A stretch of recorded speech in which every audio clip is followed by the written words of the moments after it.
Eleanor Benson sobbed so hard with so much pain buzzing inside of her, and after a while she stood still trying to silence the noise in her head. The city skyline glittered through the glass walls, bright, alive, and utterly indifferent to her pain. Her phone buzzed again. Another message from William. "You can't just end things like this. We're good for each other." She snatched the phone off the counter, stared at the words, and powered it off. "Good for each other," she muttered under her breath. "You were good for my money." She leaned against the cold marble counter, eyes closing, fighting back the tears that burned behind her lashes. For years, she'd been the woman everyone wanted to be. Best-selling author, billionaire entrepreneur, the face of ambition and perfection. But in that moment, she felt like nothing more than a well-dressed shadow. Success had filled her life with applause, but emptied it of peace. The elevator chimed softly behind her. Her assistant, Liza, stepped out holding a folder and an uncertain smile. "Eleanor, I heard the noise. Are you okay?" "I'm fine," Eleanor said quickly. Her voice was too sharp. "Just needed air." Liza hesitated, then set the folder on the counter. "You should take a break. You've been pushing yourself too hard again." Eleanor turned toward the window, watching the city stretch endlessly beneath her. "Doesn't it ever feel like all of this means nothing?" she asked quietly. Liza frowned. "Sometimes. But you worked for it. You've inspired people." "Inspired them to chase exhaustion," Eleanor said, half smiling. "That's not exactly something to be proud of." The silence that followed was heavy. Liza finally said, "You have that charity gala tomorrow night and your Forbes interview. Cancel them." Liza blinked. "Cancel both?" "Everything," Eleanor said, turning to face her. "I'm leaving the city. I need to breathe." "Where will you go?" Eleanor shrugged. "Somewhere quiet. Somewhere no one knows my name." Liza opened her mouth, then thought better of it. "Okay, I'll handle everything." "Thank you," Eleanor murmured, then softer. "And don't call me unless it's truly important." That night the rain began to fall, soft and steady against the windows. Eleanor sat alone at her desk, a leather-bound Bible in her hands, the one her grandmother had given her years ago. She hadn't opened it in a long time. The pages smelled faintly of time and hope. Her eyes fell on a verse underlined in blue ink. "Be still and know that I am God." Her throat tightened. "Be still," she whispered. "I don't even remember how." The next morning she packed light. Jeans, shirts, a notebook, and that old Bible. No assistants, no chauffeur, just her. She got behind the wheel of her own car and drove out of the city before sunrise. The skyline faded in the rear-view mirror, replaced by winding roads, trees, and open sky. It felt strange, almost holy, to be ordinary again. 3 hours later, she reached a small countryside town surrounded by rolling hills and tall oaks. The streets were lined with cobblestones and cheerful little shops. She parked by a modest guest house with a sign that read "Maple Rest." An elderly woman greeted her at the door with a warm smile. "Welcome, dear. You look tired." Eleanor exhaled, shoulders sagging. "I've been tired for a long time." The woman laughed softly. "Then you came to the right place."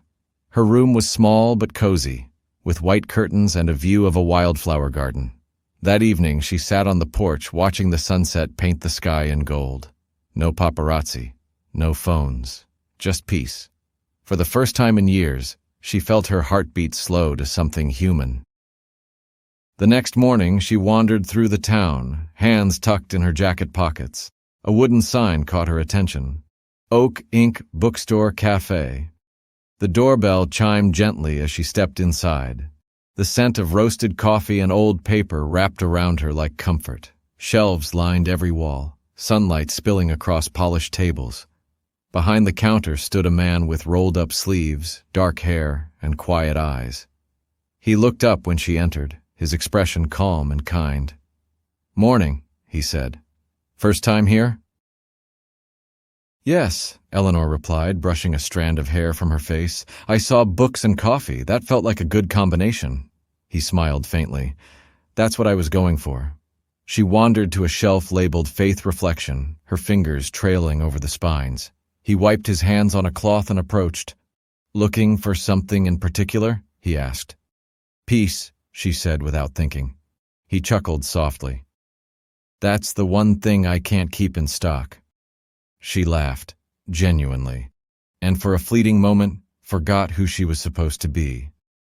"I'm Benjamin," he said, extending a hand.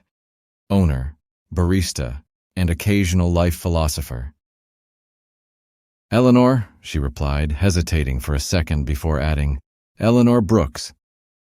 "Well, Miss Brooks," he said, "you're just in time for the best caramel latte in the county.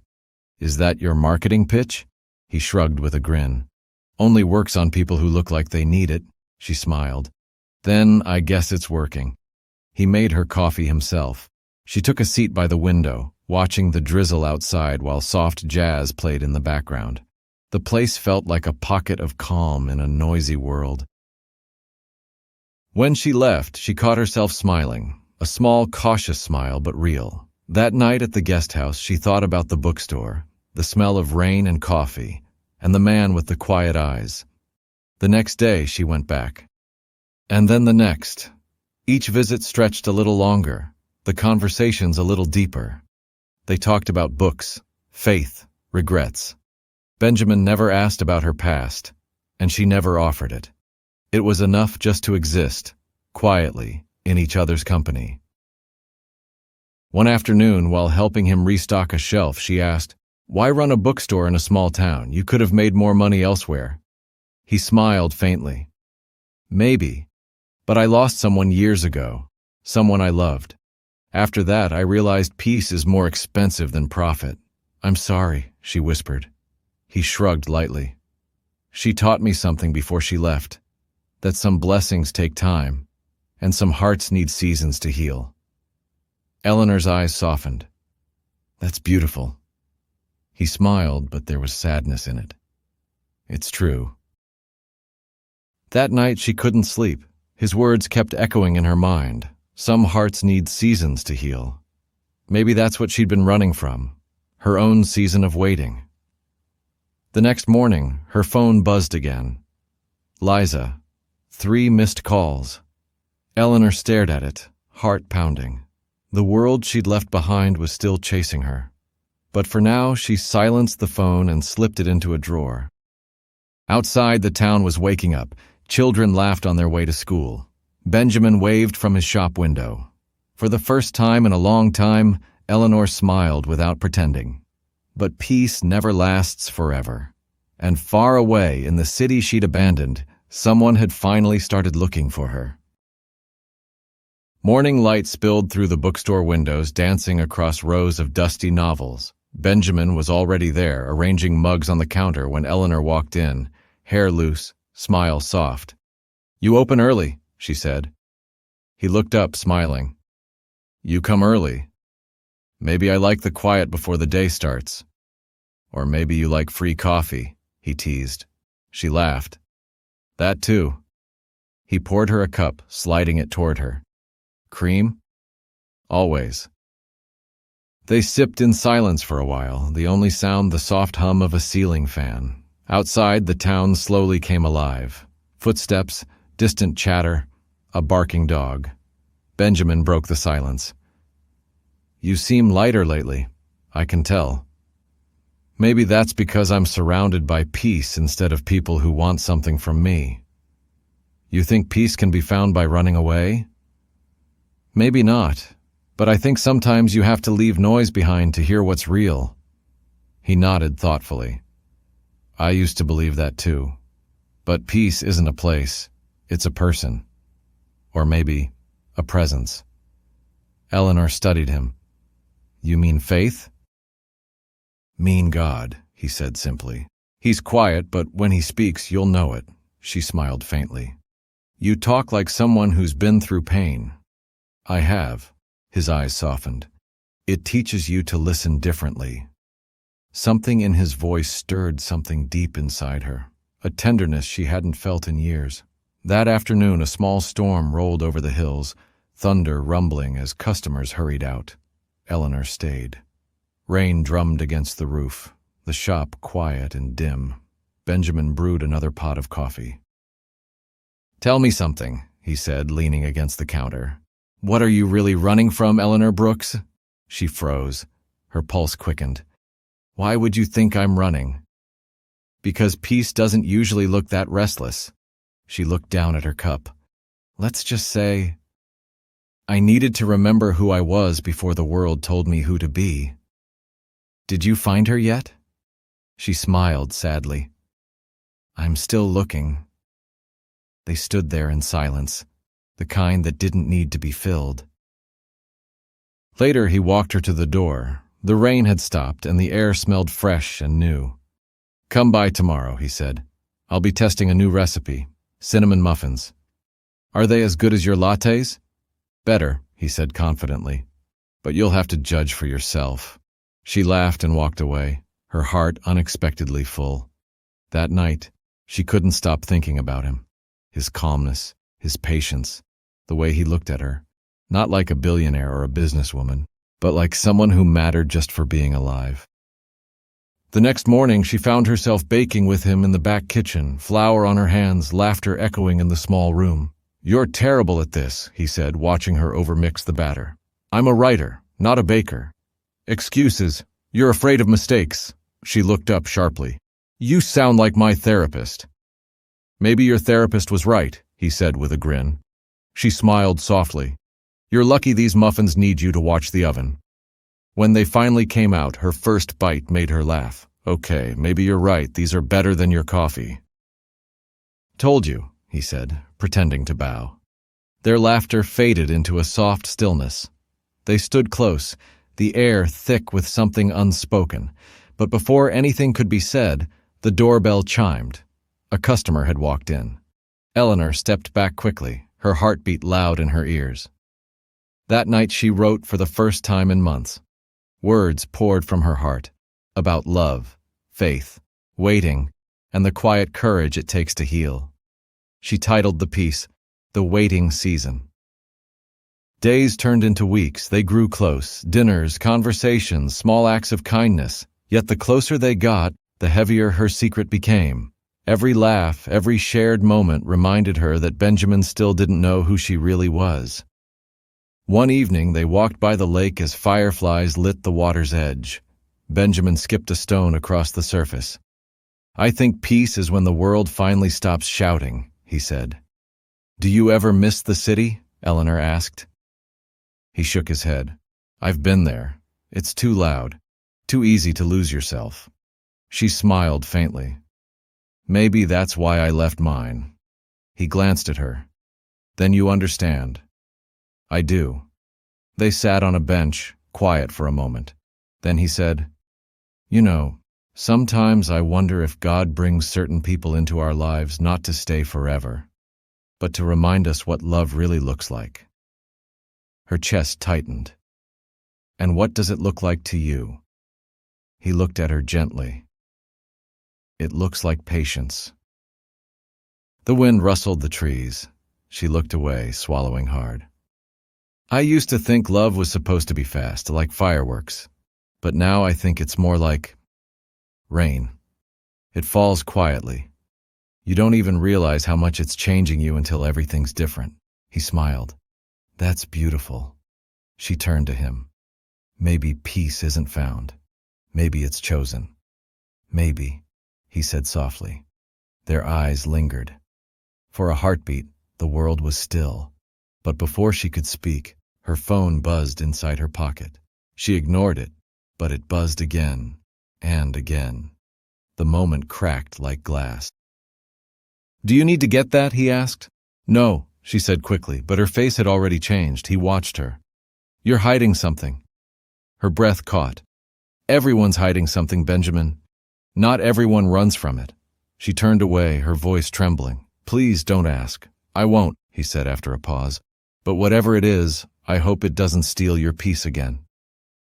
That night, guilt kept her awake. She stared at her phone. Dozens of missed calls from Liza and unread headlines flashing her name. Eleanor Benson disappears. Billionaire author vanishes. Weeks before major launch. Her throat closed. The world had found her. The next morning, she arrived at the cafe late. Benjamin was serving customers, his usual calm replaced by quiet distraction. When their eyes met, she saw the question in his, the one he hadn't asked last night. "Rough morning?" he asked, voice gentle. "You could say that. Want to talk about it?" She shook her head. "Not yet." He nodded. "Then just sit. Sometimes silence says enough." She sat, but peace was slipping through her fingers. Later that afternoon, a stranger walked into the cafe, a man in a dark suit scanning the room like a detective. He paused when he saw her. "Miss Benson," he said carefully. Benjamin turned sharply. "Benson?" The man smiled stiffly. "I'm from your company. We've been looking everywhere for you." The air froze. Eleanor's heart dropped to her stomach. She forced a shaky smile. "You must be mistaken." But it was too late. Benjamin's face changed completely. Confusion, disbelief, hurt. The man handed her a folder. "Your assistant's worried. The press is circling. You can't just disappear." Benjamin stared at her. "Benson? As in Eleanor Benson?" Her lips parted, but no sound came. The man glanced between them, sensing the tension. "We'll wait outside, ma'am." When the door shut, silence filled the room. Benjamin looked at her, eyes hard now. "You lied to me." "I didn't lie," she said softly. "I just didn't tell you everything." "That's the same thing," he said. "You said you wanted peace, but you brought chaos here." Her chest ached. "I just wanted to be normal, to be seen for me, not my money." He shook his head. "And now? What am I supposed to believe?" Tears stung her eyes. "Believe that everything I said was real." He turned away. "I don't know if I can." Eleanor didn't sleep that night. The storm outside had quieted, but inside everything raged. Benjamin's words echoed in her mind. "You said you wanted peace, but you brought chaos here." By dawn, she'd packed her things. The mountains were still wrapped in mist when she stepped out, suitcase in hand. She glanced at the cafe one last time. Lights still off, chairs stacked inside. She half hoped he'd come running after her. He didn't. "Eleanor, you can't just vanish like that again." The board was in chaos. The press. "I needed time," Eleanor interrupted quietly. "Time? You disappeared for nearly a month. People thought you were in rehab or worse." Eleanor looked down at her coffee. "Maybe I was. Just not the kind they think." Liza's tone softened. "What happened out there?" Eleanor hesitated, then whispered, "I met someone." Liza blinked. "Oh, so that's what this is about." "It's not what you think. He didn't know who I was." "And you didn't tell him?" Eleanor's voice cracked. "I wanted him to see me. Not the money, not the fame. Just me." Liza sighed. "And when he found out?" Eleanor swallowed. "He walked away." For the first time in years, Liza didn't have a business-like comeback. She just sat beside her friend and said softly, "Maybe this time you're not supposed to fix it. Maybe you're supposed to wait." Eleanor blinked. "Wait for what?" "Whatever's meant to find you when you stop running." That night, Eleanor opened her laptop. Emails flooded her inbox. Deadlines blinking in red, offers, interviews, the noise she used to thrive on. But instead of answering, she opened a new document and began to write again. She didn't write about success. She wrote about surrender, about patience, about love that doesn't rush, that waits even when everything breaks. Weeks passed. The media storm faded. Her company stabilized. But the ache didn't.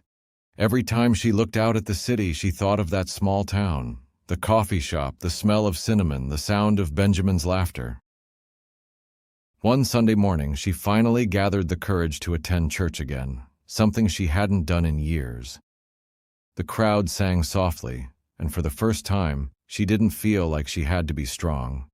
Tears fell freely as she whispered, "I've built everything but peace. Please, teach me how to wait." After the service, a woman handed her a small note. God told me to give this to you, she said kindly. Eleanor unfolded it. One line was written in neat cursive. Those who wait on the Lord shall renew their strength.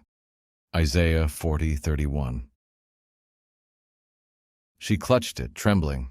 The verse felt like an answer whispered straight into her soul. That evening, she posted her first article in months. It wasn't about business. It was about faith. The title, The Waiting Season. Within hours, it went viral. Not because she was famous, but because her words were honest. Thousands of comments poured in, people broken, waiting, hoping. And somewhere in the quiet, she realized, maybe her story wasn't about finding love. Maybe it was about learning how to wait for the right kind. Meanwhile, far away in that small town, Benjamin sat in his shop scrolling through his phone between customers. He wasn't one for social media, but a friend had sent him a link. He read the title. His heart stopped. The Waiting Season by Eleanor Benson. He stared at her words, each one a mirror of what he'd seen in her eyes. Regret, hope, and something more, faith. He read every line twice. When he reached the end, his vision blurred. She'd written about the pain of running, the peace of surrender, and a quiet line that read, sometimes the love we pray for doesn't arrive when we want it to because it's still becoming what it needs to be. Benjamin closed his eyes, whispering, she's changed. He didn't know what to do. Pride told him to stay where he was, but peace, that same peace she'd been searching for, urged him to go. The next morning, he packed a small bag and drove toward the city. He didn't know what he'd say, but he knew he had to see her. When he arrived at her building, security hesitated until one recognized him from a photo online, the cafe owner who had unknowingly befriended the billionaire. They let him up. Eleanor was sitting by the window, reading messages from strangers who said her words had changed their lives. When the knock came, she assumed it was Liza. Come in, she said without looking up. The door opened. Silence. Then softly, you still like your coffee with cream? Her head jerked up, her breath caught. Benjamin? He stood there, hands in his pockets, eyes uncertain but gentle. I figured it was worth the drive. She rose slowly, tears filling her eyes. You shouldn't have come. Maybe not, but I couldn't keep pretending I didn't miss you. Her voice broke. I didn't mean to lie. I just wanted something real. He stepped closer. And did you find it? I think I found faith first, she whispered. Then I learned to wait. For love. For forgiveness. For everything. Benjamin nodded, eyes soft. Maybe that's what real love is, not running, not chasing, just waiting until hearts are ready. She smiled through tears. I'm ready now. He reached out and took her hand. So am I. The city buzzed outside, but for the first time in years, Benjamin felt peace. Not the kind she could buy, but the kind that only comes after losing everything and finding God in the silence. Weeks passed, but this time the days didn't blur together in loneliness. They were soft, deliberate. Mornings with quiet prayer, afternoons filled with laughter, evenings spent cooking dinner in Eleanor's once silent penthouse. The city skyline still glittered at night, but now it didn't feel so far away. Benjamin had moved his small coffee business online with her help, her connections, his recipes, and together they launched Still Water Cafe, a brand rooted in peace, patience, and community. Orders came in faster than either expected, but they both refused to let ambition swallow the quiet joy they'd fought to find. One evening, Eleanor sat on the balcony watching the beauty across the horizon. Benjamin joined her, setting 2 mugs of coffee on the table. You know, he said, you look different when you're not running. She smiled.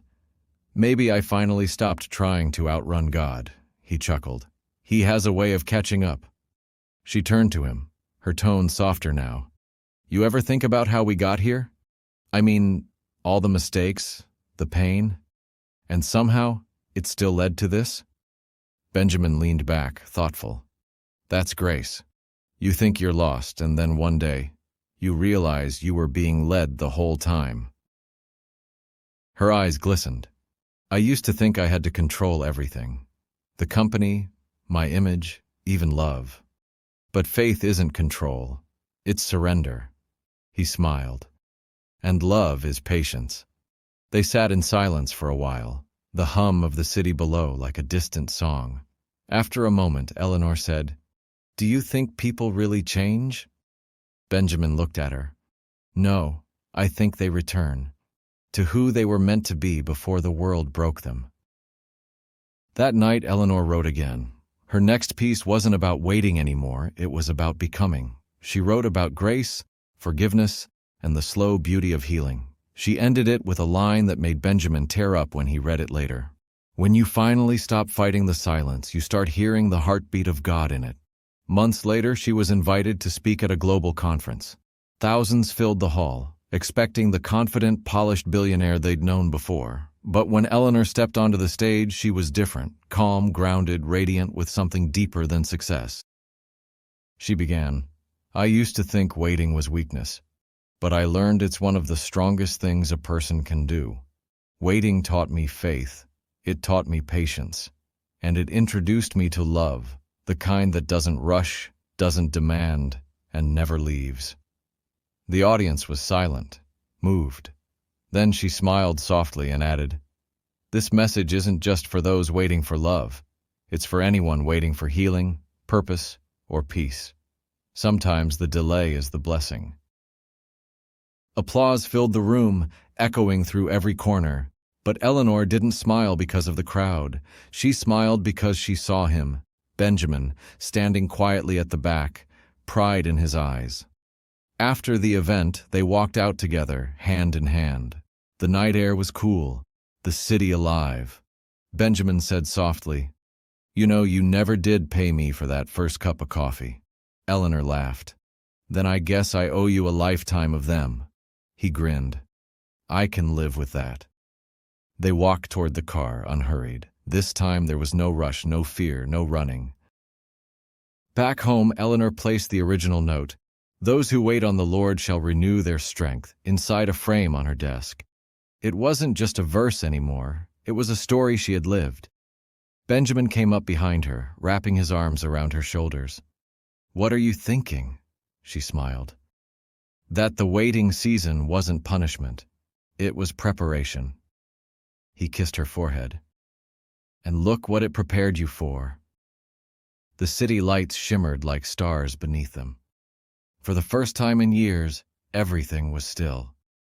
Weeks later, a letter arrived from a young woman who had read Eleanor's article online. It said, "Your story gave me hope. I thought I'd missed my chance at love. But now I realize maybe I'm just in my waiting season. Thank you for reminding me that God isn't late, He's just patient." Eleanor held the letter close, tears forming again. She whispered, "That's why you made me wait, isn't it?" Benjamin looked up from the kitchen. "What was that?" She turned, smiling. "Nothing. Just talking to God." He laughed. "Tell him thanks for me, too." She smiled wider. "I already did." And for the first time, Eleanor truly understood. Love wasn't something she found. It was something that found her once she stopped searching and started trusting. She walked out to the balcony again, feeling the wind brush her face, her heart steady. The city didn't look so distant anymore. It felt alive, because she was finally at peace with her story. She picked up her phone, opened her recording app, and began to narrate softly, a voice message for her followers, but also a final note to her past self. To anyone listening right now, maybe your life feels like it's stuck in pause. Maybe the waiting hurts so much it feels like you've been forgotten. But listen, you haven't been. Sometimes God slows you down so love, purpose, and healing can catch up. Don't rush it. Your waiting season has meaning, and when it ends, you'll understand why it had to take this long. She ended the recording and uploaded it to her channel. Within hours, thousands of comments poured in. Stories of heartbreak, faith, and hope. The world had finally stopped seeing Eleanor Benson as just a billionaire. They saw her as human, as someone who waited, broke, healed, and loved again. Later that night, she sat beside Benjamin on the couch, scrolling through the messages. "See," he said, "God even uses heartbreak for good." She leaned on his shoulder. "Yeah, he really does." The camera of life panned out, the city below shimmering, the stars above watching. Two souls, once lost, now found through patience, faith, and a love that waited.